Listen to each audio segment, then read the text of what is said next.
Buenas tardes a todos, bienvenidos a este Filolive titulado Egipto en vivo, descubre sus símbolos para la vida práctica. Muchísimas gracias por asistir. Egipto ha sido y siempre será una de esas civilizaciones capaces de cautivarnos por lo misteriosa que es, por las grandes y monumentales arquitecturas que tiene. Viajar a Egipto siempre es una maravilla que nos deja a todos con la boca abierta. Entonces hemos decidido intentar aclarar alguno de los símbolos de esta antigua cultura para ver si hoy en día pues, pueden ser útiles en nuestra vida cotidiana. Muy bien, en la antigua religión egipcia había una tríada que es lo mismo que hay en todas las otras religiones. En este caso vamos a hablar de Osiris, Isis y Horus. Tenemos a Osiris en el centro, Isis, que será su esposa, a la izquierda, y Horus, que es el hijo, a la derecha.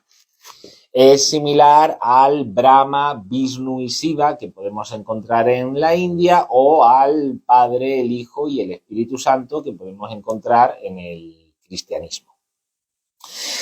¿Quién va a ser este personaje central? Osiris. Vamos a empezar hablando de él.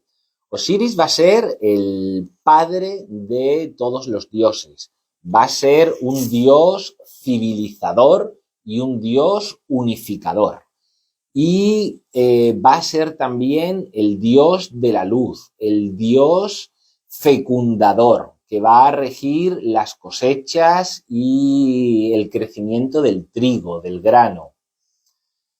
Hay un mito que es el mito de Osiris, en el cual es un mito muy largo, no lo voy a contar entero, pero voy a hacer alguna pequeña mención. Y en este mito, Osiris, Set, que es el hermano de Osiris y es su contraparte. Set va a ser el dios de la oscuridad, el dios de las tinieblas, pues Set va a matar a Osiris. Le va a cortar en 7 trozos y los va a diseminar por el mundo. Y su esposa, Isis, a la que tenemos aquí, y su esposa Isis va a encontrar estos 7 trozos y los va a unir mediante la momificación y va a resucitar a Osiris. De tal forma que Osiris va a resucitar, pero no va a resucitar en este mundo, sino que va a resucitar en el otro mundo, en lo que los antiguos egipcios llamaban el Amenti, que es el mundo de los dioses, el mundo arquetípico, perfecto, donde todos los egipcios aspiraban a poder llegar. Digamos que el objetivo de los egipcios era perfeccionarse lo suficiente como para ser dignos de entrar en el Amenti y vivir en comunión con los dioses. Pues Osiris se le va a representar siempre momificado, con las piernas unidas como si solamente tuviese una sola pierna. En la imagen que tenemos se le puede ver que no hay separación aquí abajo, sino que es todo una sola unidad. Está momificado, las piernas están vendadas y están unidas. Ese es un símbolo de unidad, un símbolo unificador. De tal forma que Osiris es aquel que une lo que está separado. También es un símbolo que nos dice que las diferencias que hay son solamente aparentes y que todas las cosas forman parte de un todo. Que el universo, todo lo manifestado, toda la creación es en realidad una sola unidad, una sola cosa y que las diferencias pues no existirían. Otro atributo que podemos destacar de Osiris es el hecho de que siempre se le va a representar con la piel de color verde. Aquí en la figura no se ve, puesto que ya esta estatua no conserva los colores, pero siempre se le va a representar con la piel de color verde. El verde es el color de la naturaleza. La naturaleza muere, entre comillas, en invierno y resurge en primavera. Por lo tanto, Osiris va a ser dios de la resurrección, dios del resurgimiento. Y por otro lado, también vamos a ver que Osiris va a tener, creo que se verán, el gancho y el látigo. Aquí estaría el gancho y aquí estaría el látigo. Estos son unos atributos que van a tener siempre todos los faraones. ¿Qué significan estos atributos?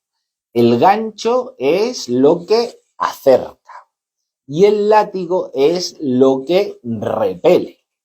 Por lo tanto, es facultad del faraón el poder discernir, el tener la capacidad de discernir qué cosas son las que tiene que alejar, cuáles son los males que pueden asolar a su país y qué cosas son las que tiene que acercar, cuáles son las cosas beneficiosas que pueden beneficiar a Egipto. También es la capacidad de discernir cuándo tienes que ser amoroso, cariñoso, cercano y cuándo tienes que ser duro, disciplinado, etcétera, etcétera. Y vas a tener que combinar las dos cosas para poder realizar un buen gobierno. Y por último, aunque aquí no se le ve a Osiris, va a tener el Aureus, que es la serpiente que aparece en la frente. Este símbolo también lo van a llevar los faraones en la corona de Egipto. ¿Qué es lo que simboliza esa serpiente? Pues por una parte va a ser un símbolo de sabiduría y por otra parte va a ser un símbolo de atención permanente. El faraón tenía una gran responsabilidad. Tenía la responsabilidad de gobernar para todo el pueblo de Egipto y de gobernar para que los egipcios pudiesen elevar su conciencia, pudiesen superarse a sí mismos y así ser capaces de llegar a ese Amenti del que hablábamos antes. Por lo tanto, el faraón va a tener siempre que dar ejemplo, que ser el que más trabaja de todos, que ser el guía de todo su pueblo. De ahí esa serpiente en la cabeza que le recuerda que tiene que estar permanentemente atento, permanentemente trabajando para el bien de su pueblo.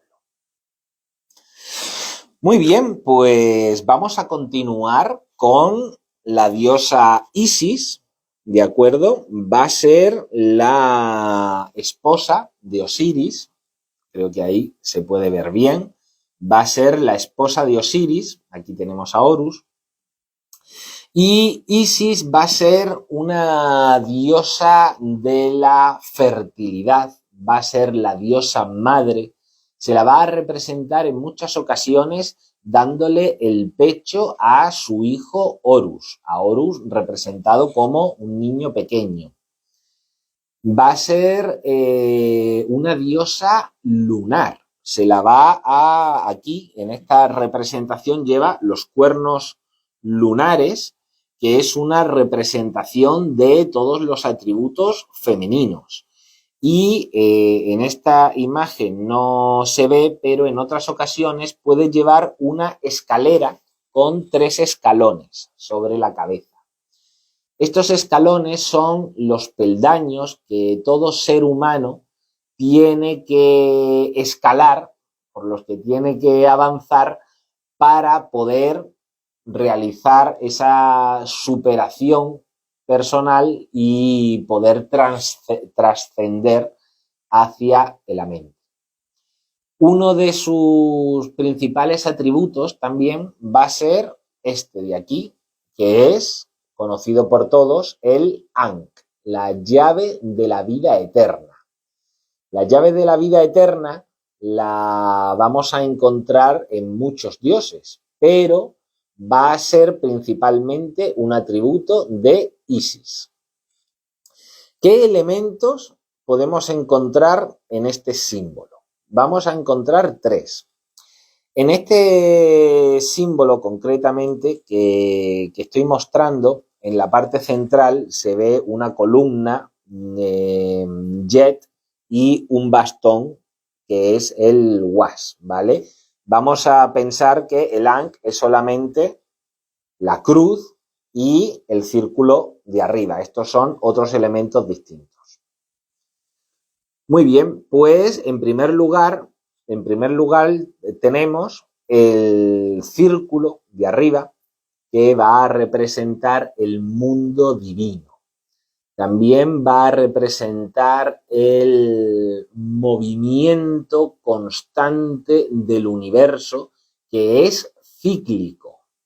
Desde los electrones que se mueven alrededor del núcleo de un átomo hasta las estrellas que están permanentemente girando alrededor del centro de la galaxia, todo en el universo, todo en la naturaleza tiene un movimiento cíclico. Y eso es lo que va a representar este círculo de aquí. Por otra parte, vamos a tener el eje horizontal, que va a representar precisamente el horizonte o el mundo material, el mundo físico, el mundo que podemos percibir a través de los sentidos y que sería diferente del mundo divino que estaría en la parte superior. Y por último tenemos el eje vertical. El eje vertical lo que va a representar es el camino que tiene que realizar el ser humano para trascender el eje horizontal, es decir, el mundo material, y alcanzar la vida eterna o el mundo divino. Este sería el simbolismo del Ankh o la llave de la vida.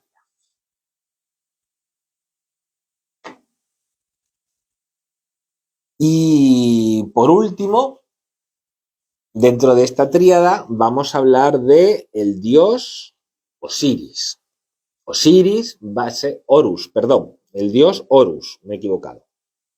El dios Horus va a ser hijo de Osiris y de Isis. Se le va a representar siempre con cabeza de halcón o como si fuese un halcón completo. Y va a llevar la corona del Alto y del Bajo Egipto. En el mito de Osiris, que he mencionado antes, cuando Osiris ha renacido en el Amenti, en el otro mundo, va a caer sobre Horus la responsabilidad de derrotar a Set, que está gobernando en la Tierra. Recordamos que Set era el dios de las tinieblas, de la sombra, de la oscuridad, y la Tierra está sumida en el caos, está sumida en las tinieblas. Y va a ser Horus el encargado de derrotarle. Van a luchar ambos y finalmente Horus conseguirá vencer. ¿Qué es lo que simboliza esta lucha entre Horus y Set? Pues en primer lugar, lo que tenemos que tener en cuenta es que esta lucha no es una lucha exterior, sino es una lucha interior. Las sombras de Set, las tinieblas de Set, son las tinieblas interiores que todos los seres humanos llevamos dentro. Es decir, son nuestra pereza, nuestra codicia, nuestros egoísmos, nuestras creencias inamovibles, todas esas cosas que nos limitan, nos causan conflictos con los demás, nos impiden llegar a las metas que nos proponemos. Todo eso es Set. Y Horus es el héroe que todos llevamos dentro y que de alguna forma tiene que despertarse para poder vencer esas tinieblas interiores. Cuando Horus y Set pelean durante la lucha, Set le arranca el ojo a Horus, de tal forma que Horus pierde los ojos físicos. Y al terminar el combate, Ta, que es el dios artesano, le hace un ojo mágico a Horus, con el cual Horus puede ver más allá de lo físico.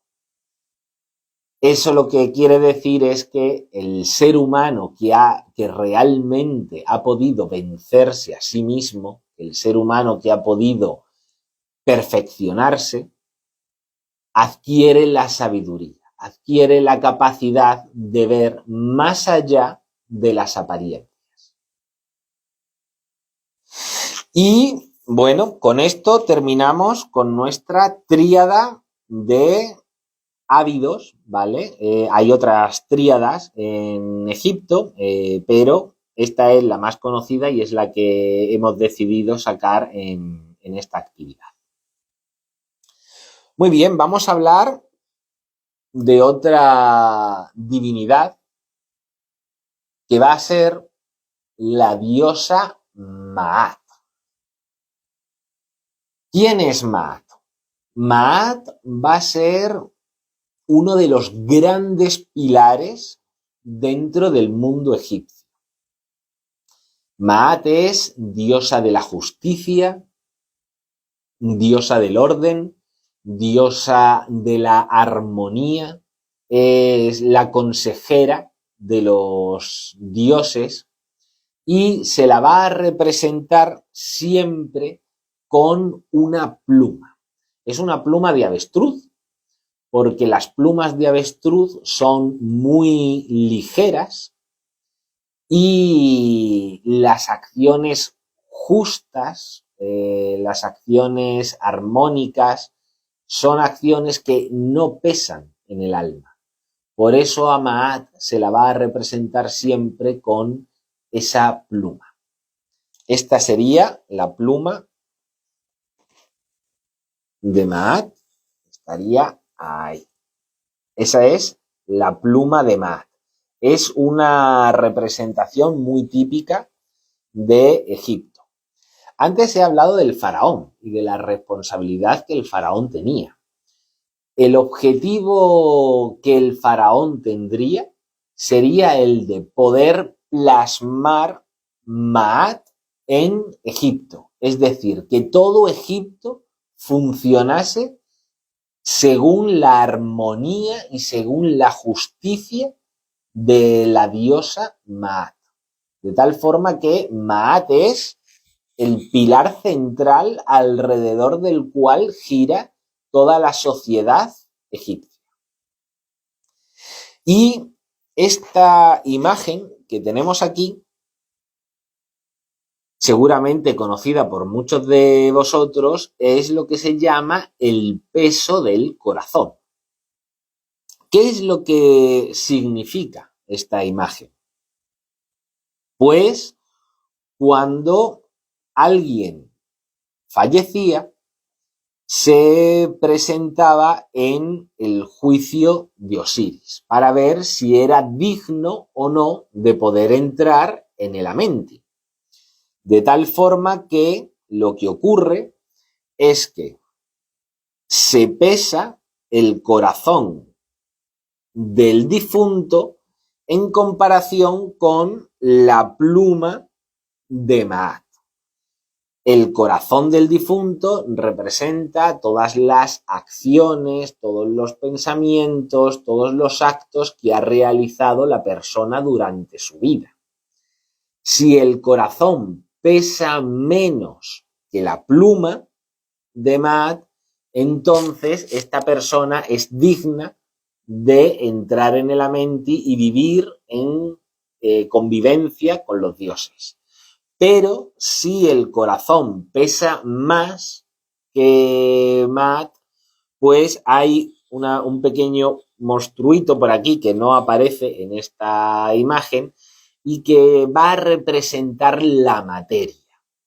De tal forma que el difunto, pues seguramente sería devorado por ese monstruo de la materia, que es una forma de decir que le tocaría repetir curso, por así decirlo.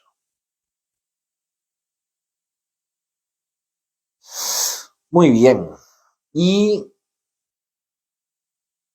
por último, vamos a hablar de esta pequeña figura de aquí. Esta figura que vemos es el Yeg y es la columna de la estabilidad. Va a ser uno de los atributos propios también del dios Osiris y de alguna forma representa aquello que está bien afirmado en la tierra, aquello que es estable. Como podemos ver, en la columna hay 4 líneas horizontales.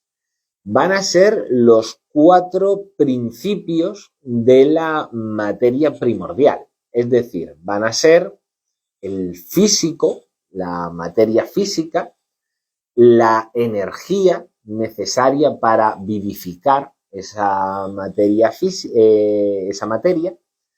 van a ser las emociones que todos tenemos y va a ser la mente. Y esos serían los 4 atributos que representan estas 4 líneas. Lo que nos dice la columna es que cuando los 4 atributos están alineados, están bien ordenados, entonces hay estabilidad. Entonces la luz puede atravesar los cuatro atributos y la persona puede ascender hacia elevar su conciencia. Como veis, en Egipto todos los símbolos están destinados a la evolución espiritual del ser humano, que para ellos ese es el objetivo de la vida. Tienen una concepción que es muy distinta a la nuestra. Si viajabais por Egipto en el año 2000 a.C., pues veríais que todo estaba lleno de símbolos por todas partes, de tal forma que todo el mundo tenía presente esa necesidad de crecimiento espiritual. Y a partir de ahora, pues, si queréis realizarme alguna pregunta, alguien, pues estoy dispuesto a que a que me preguntéis cualquier cosa.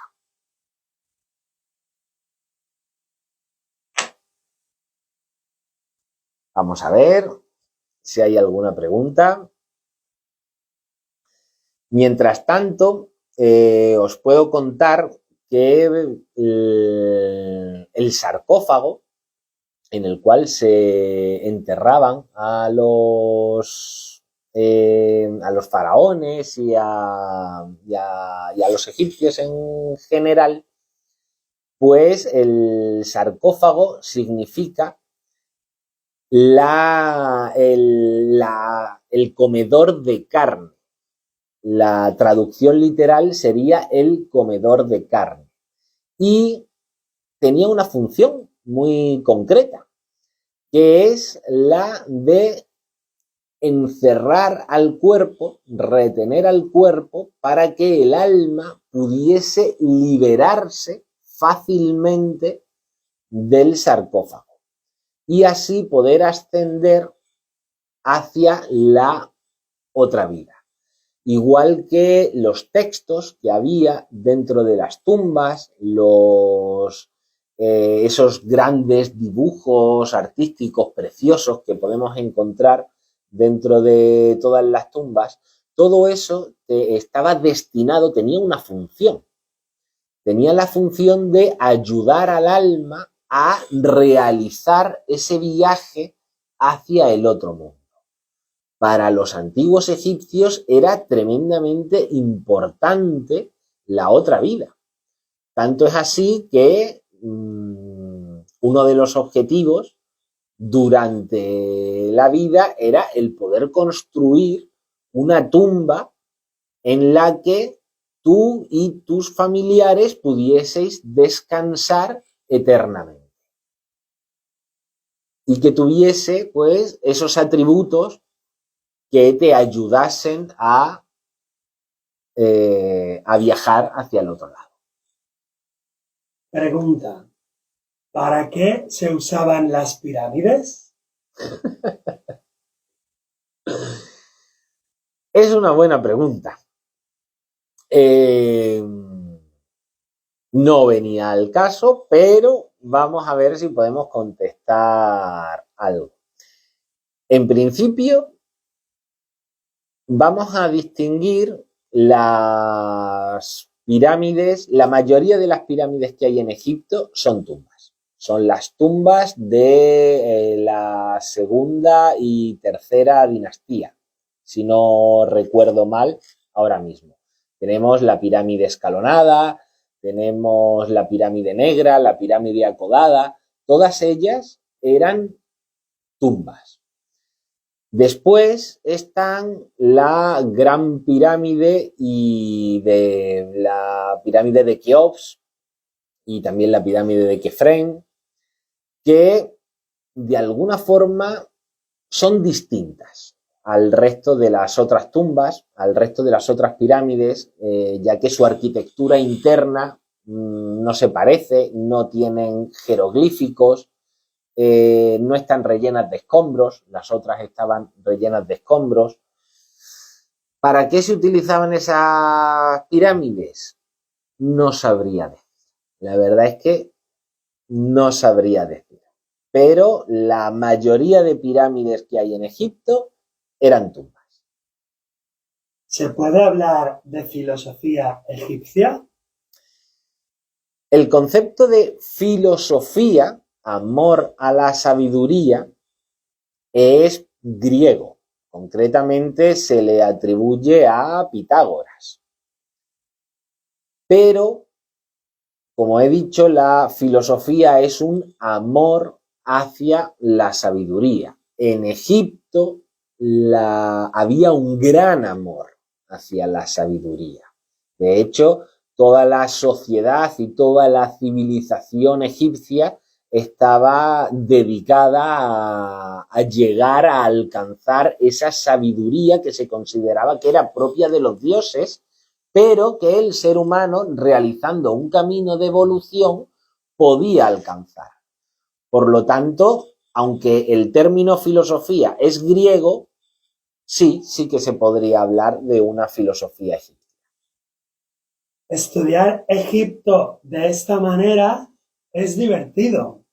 ¿Dónde podemos estudiar? Es una buena pregunta. Pues estamos en la Escuela de Filosofía, Nueva Acrópolis. En este caso estamos emitiendo desde Zaragoza, en la calle Cánovas, número 31. Y esta escuela de filosofía que estudia diferentes culturas y diferentes tipos de filosofía, tanto de Oriente como de Occidente, realiza un curso de filosofía al que todo el mundo puede apuntarse. Aprovecho para decir que este lunes 14 abrimos un curso. Si alguien está interesado, pues puede, a través de nuestras redes sociales, puede apuntarse. ¿Qué función tiene el faraón en la sociedad? El faraón, como comentaba antes, va a ser el gobernante. El faraón o la reina, porque también había mujeres que gobernaron en Egipto. Y la función principal que va a tener el faraón es la de crear a Ma'at en la sociedad. Es decir, la función del faraón consiste en que Egipto sea un país armónico, ordenado, civilizatorio, y que todas las personas de Egipto tengan la oportunidad de crecer, de evolucionar espiritualmente. Esa sería la principal función que tiene el faraón en Egipto. Muy bien, pues creo que no hay más preguntas, así que vamos a terminar aquí. Muchísimas gracias a todos por asistir.